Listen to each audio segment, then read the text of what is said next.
Dear student, आज हम व्यापारिक संगठन में देखते हैं व्यापारिक संगठन में विदेशी व्यापार की घटनाएं।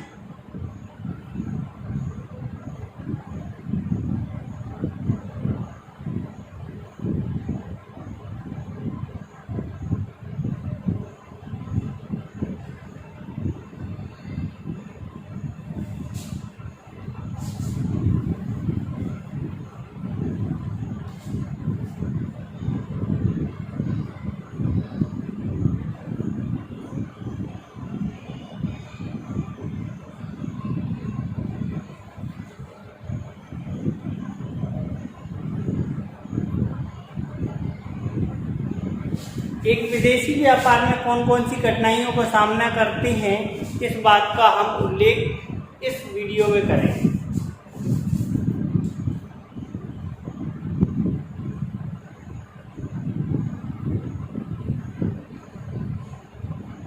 पहला नंबर 1 है लंबी दूरी।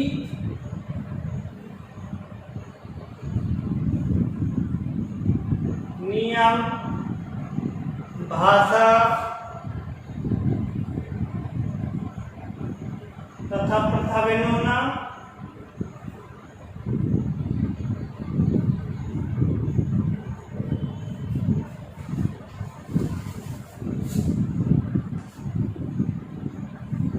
यातायात व संदेश वहन की कठिनाई।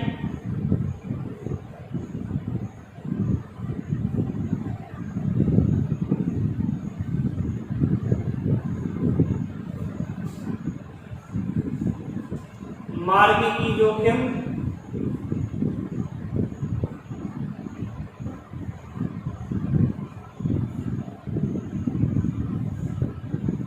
सुपुर्दगी में देरी।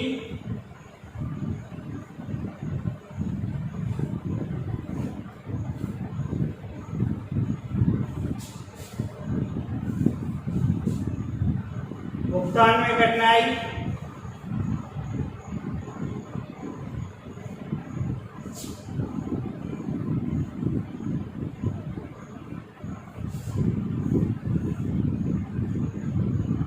विदेशी व्यापार की आर्थिक स्थिति की जानकारी।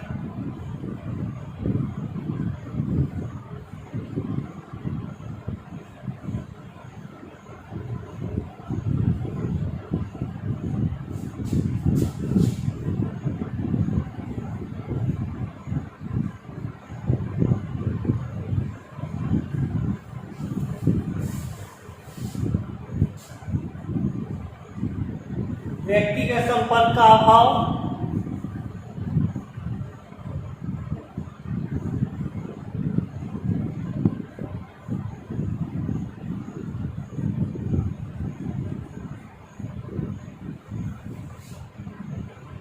आयात निर्यात कर।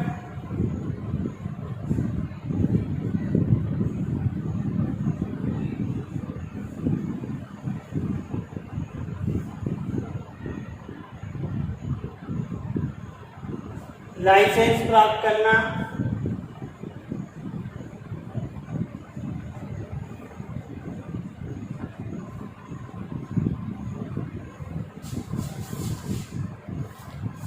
विदेशी व्यापार चालू करते समय बहुत सारी कठिनाइयों का सामना करना पड़ता है। उनमें से कुछ कठिनाइयाँ ऐसी हैं जो मुख्य रूप से विदेशी व्यापार करते समय हमें ध्यान में रखना होता है। तो सबसे पहली हम कठिनाई की बात करते हैं, तो हमारी जो कठिनाई है, सबसे पहली कठिनाई की बात करते हैं तो हमारी कठिनाई है लंबी दूरी। लंबी दूरी का मतलब है कि हमारी जो विदेशी व्यापार है उसमें बहुत लंबी दूरी पर हमें माल भेजना पड़ता है। तो लंबी दूरी एक समस्या होती है, क्योंकि जितनी ज़्यादा लंबी दूरी होगी उतनी ज़्यादा जोखिम का सामना करना पड़ेगा। तो सबसे बड़ी समस्या होती है कि लंबी दूरी पर हमें माल भेजना होता है।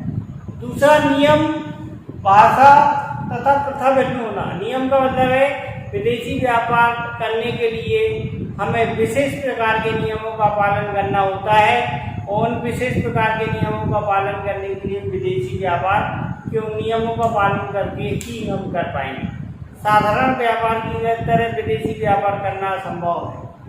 भाषा, क्योंकि अलग अलग देशों में अलग अलग भाषाओं का चलन होता है, इसीलिए इसमें भाषाओं की भिन्नता पाई जाती है और भिन्न भिन्न प्रथाओं का होना, हर एक देश के लिए अलग अलग प्रथाएं होती हैं, इसीलिए भिन्न भिन्न भाषाओं, भिन्न भिन्न प्रथाओं का होना, भिन्न भिन्न भाषाओं का होना, भिन्न भिन्न नियमों का होना, इन सभी चीज़ों में भिन्नता पाई जाती है। नेक्स्ट, यातायात व संदेश वाहन की कठिनाई।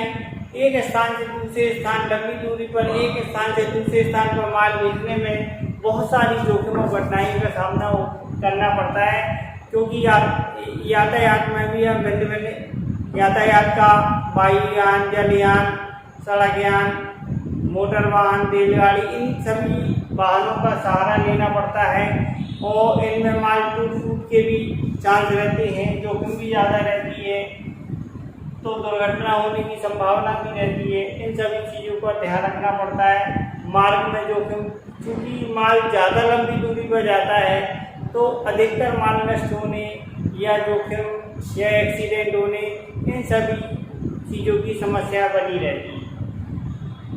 सुपुर्दगी में देरी, क्योंकि ज़्यादा लंबी दूरी होती है तो गंतव्य स्थान पर, यानी माल जहाँ से स्टार्ट हुआ है, भेजा जा रहा है, उस स्थान से जिस व्यक्ति के पास भेजा जा रहा है उस स्थान तक पहुँचने में काफ़ी लंबा समय लग जाता है, तो इसीलिए माल की जोखिम ज़्यादा रहती है और जोखिम भी मार्ग में ही रहती है।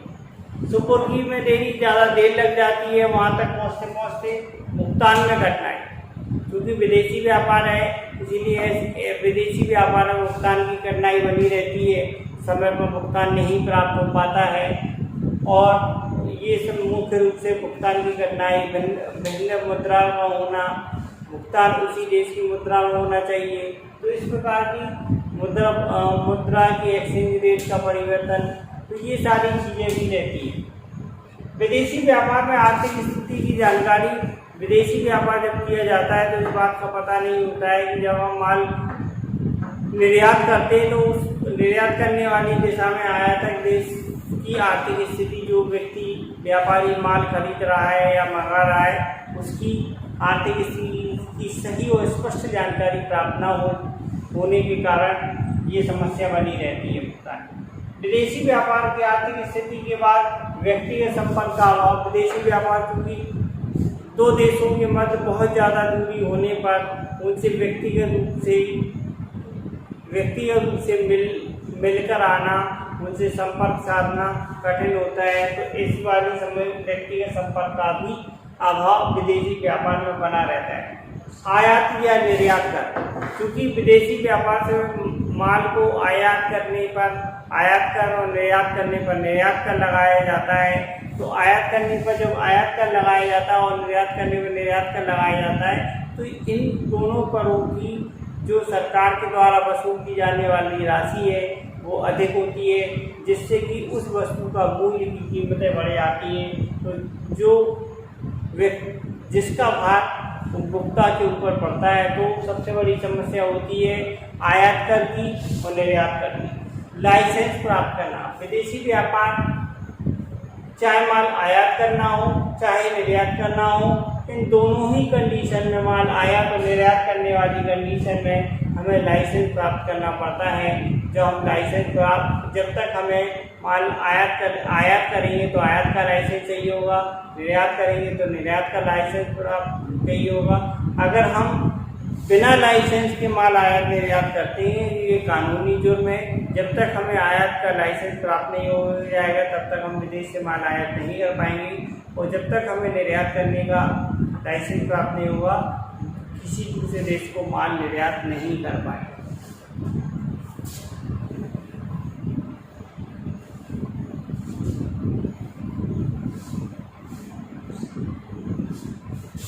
इसके बाद देख रहे हैं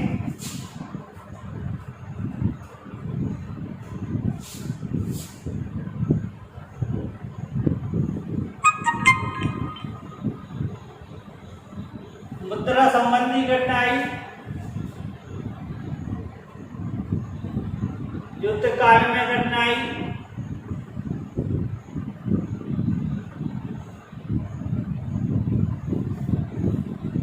विज्ञापन कराने में कठिनाई,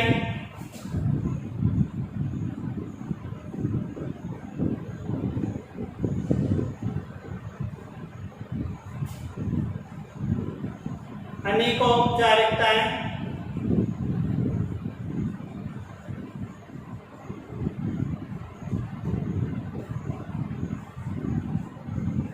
नियंत्रण अवरोध,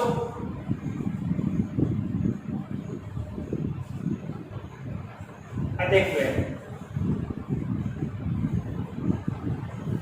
ये समस्याएं भी होती हैं कुछ, जैसे कि मुद्रा संबंधी कठिनाई। हर एक देश की मुद्रा अलग अलग होती है, तो भुगतान संबंधी कठिनाई या मुद्रा संबंधी, जिस देश में भुगतान करना होता है उस देश की मुद्रा में उपलब्ध करने में बहुत सारी कठिनाई का सामना पड़ता है। यदि दो देशों के मध्य युद्ध काल की स्थिति बढ़ गई तो युद्ध काल की स्थिति में आयात निर्यात करने में बहुत सारी कठिनाई होती है, क्योंकि उस समय देश के द्वारा जो भी आयात निर्यात किया जाता है उस पर प्रतिबंध लगा दिया जाता है।